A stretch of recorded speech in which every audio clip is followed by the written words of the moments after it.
Mario has been a gaming icon for decades, and has been in more games than can be counted. Although no year in recent memory has gone past without some type of Mario game being released, series fans will remember the near-decade-long drought of original Mario platformers. From 1997 to 2005, there was only one new Mario platformer released, Super Mario Sunshine. During the second part of this drought, after Sunshine's release, the mysterious Super Mario 128 was the main focus of the fan base. No concrete information was given on the game and, eventually, series creator Shigeru Miyamoto claimed it had simply been a series of test concepts that were never intended to be an actual game. The mystery faded from memory as the Mario drought finally ended and most people forgot about the game that had once been the center of every Mario fan's imagination. The Mario drought corresponded with a bad era for Nintendo in terms of console sales. The Nintendo 64 and GameCube did not have the financial success of the earlier Nintendo Entertainment System and Super Nintendo or the later Wii. For a very proud company that relied solely on video games to make money, this was quite upsetting for the higher-ranking employees that were attached to the company and felt its success or failure reflected on them personally. Nintendo started working on a sequel to the 1996 Super Mario 64 shortly after the game was released, but during the late 90s, it became clear that Nintendo was not winning the console war. The Super Mario 64 sequel was restarted from scratch, since the company believed that it was not a substantial enough improvement over the original to turn the tides of the market battle. Seeing the generally more realistic and violent games on Sony's PlayStation, the market leader, Nintendo considered making a Mario that was closer in tone to what the public seemed to want. There was quite a bit of internal conflict over how far to go with this new direction, and the new Mario was clearly not going to be ready until Nintendo's next console, the GameCube. The only hint of this that was released to the public was a comment by Miyamoto that he thought Mario and Luigi should act more like grown-ups in their games for the then soon to be released GameCube. The new Mario project was ultimately split into two games, Luigi's Mansion, which reflected the darker tone that many felt the series should turn to, although it was still toned down quite a bit compared to what some Nintendo executives and developers wanted, and Super Mario Sunshine, which went in the completely opposite direction. Both were released within a year of the GameCube, and Nintendo felt confident that their new system and Mario games would return them to their former glory as market leader. As those familiar with gaming history know, they didn't. The GameCube did even worse in market share than the Nintendo 64, and the mass market's taste shifted even more toward violent, realistic games. During this period, the somber mood at Nintendo intensified, and the darker Mario project was revived, this time codenamed Super Mario 128. It isn't clear exactly what happened at Nintendo during this period. As we know, nothing called Super Mario 128 was ever released or publicly shown.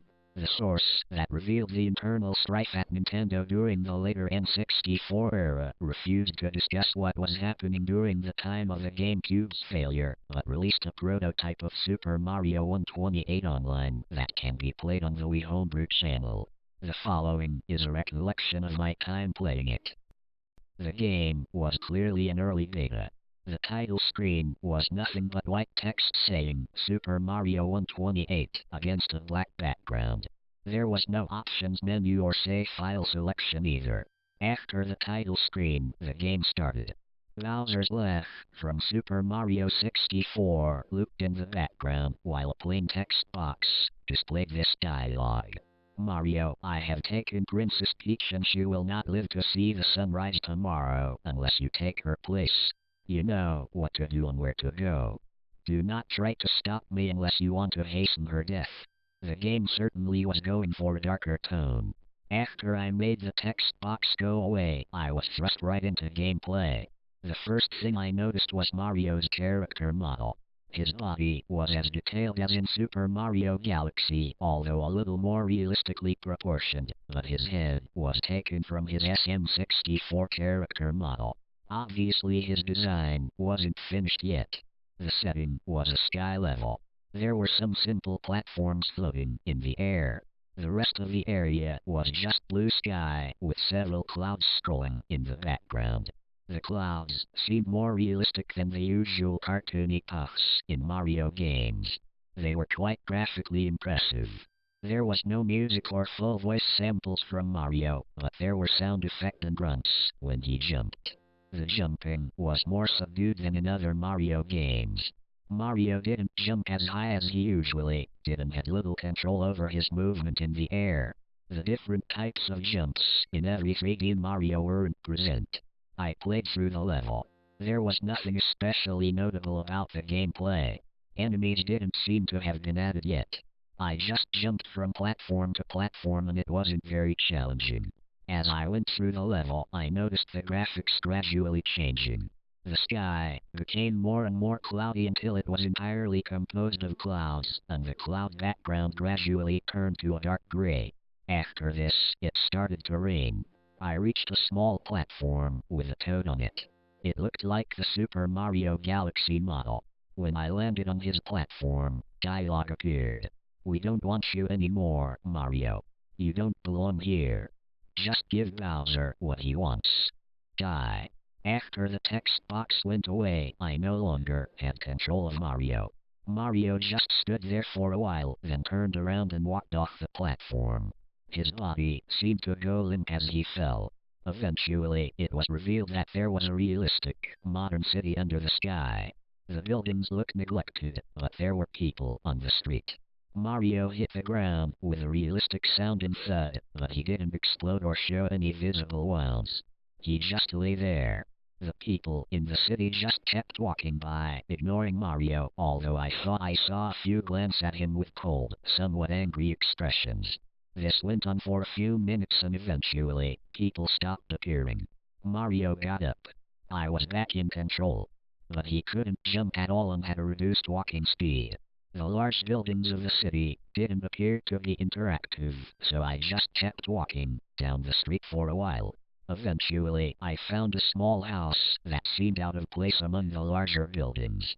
When I approached the door, Mario opened it. The screen went white and some black text appeared. "House of Porn Memories." This seemed to be the level title. When I pressed a button, the screen faded back to Mario. He was inside the house from before. Everything seemed bigger than it should. It wasn't gigantic, but scaled as if Mario was a very small child. The house was filled with normal objects covered in dust and signs of neglect. There were no people on the floor, just things like broken lamps and rotting food. I found a door that opened to a set of stairs going down, leading to a basement. In the basement, I found a dilapidated couch and a broken TV. However, what really caught my attention was what was on the couch. Two skeletons that appeared to be children, judging by their size. Due to the scale of the house, they were still larger than Mario. I was starting to get really disturbed by now. How had a Mario game containing this been programmed to this extent? I went up to the skeletons and tried pressing buttons to interact with them or the TV, but nothing seemed to happen. I was about to turn around and look elsewhere when I was nearly scared to death by a deafeningly loud crash coming from the game. What appeared to be Bowser seemed to have broken through the floor from below and landed in front of Mario. I say appeared to be, because this was nothing like the way Bowser is usually rendered.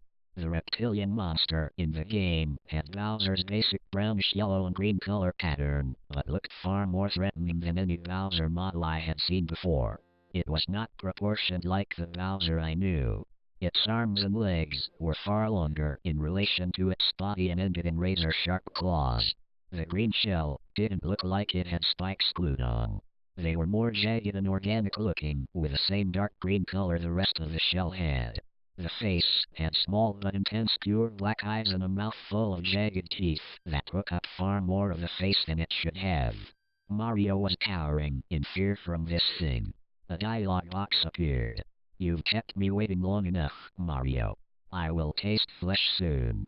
Will you finally surrender, or does Peach have to die?" I still didn't have control. Mario just stood there, shivering for several seconds before nodding his head. Bowser impaled Mario with his claws. There was no blood, but it was clear from the animation and sound effects that the sharp digits of Bowser's hands had gone through Mario's body. In one swift motion, Bowser dragged Mario up to his face and bit his head off. Again, there was no blood or graphic details left behind on Mario's neck. Just Mario's character model being destroyed. The screen faded to black. In white text, another level name appeared. Mario's Eternal Home. Mario's character model was whole again when the level started. It was the only thing on the screen besides the black background. It was floating as if in space. I could somewhat control it, but it felt more like I was deciding the general direction in which Mario would tumble and fully controlling him. As I drifted towards no apparent destination, voices faded in. They were echoing, deep voices, telling Mario that he was worthless. That the world no longer had any use for him and everyone would be better off if he was dead. High-pitched crying was layered onto the voices after a bit. It sounded like it was supposed to be Mario's cries. This really disturbed me and I found myself fighting back tears. For reasons I couldn't understand, this was affecting me on an emotional level. The voices and aimless wandering went on for several minutes until I spotted a light gray speck in the distance. I moved towards it. It took a very long time to reach, and grew closer at a much slower rate than it should have. When I was close enough to make it out, I saw that it was a tombstone. It was a very plain one with cracks in several places. When I got right next to the tombstone, I could see writing on it. I turned off the system right after reading it. I'm not going to play the beta or hack or whatever this was again. There was a single word written on the tombstone. Innocence.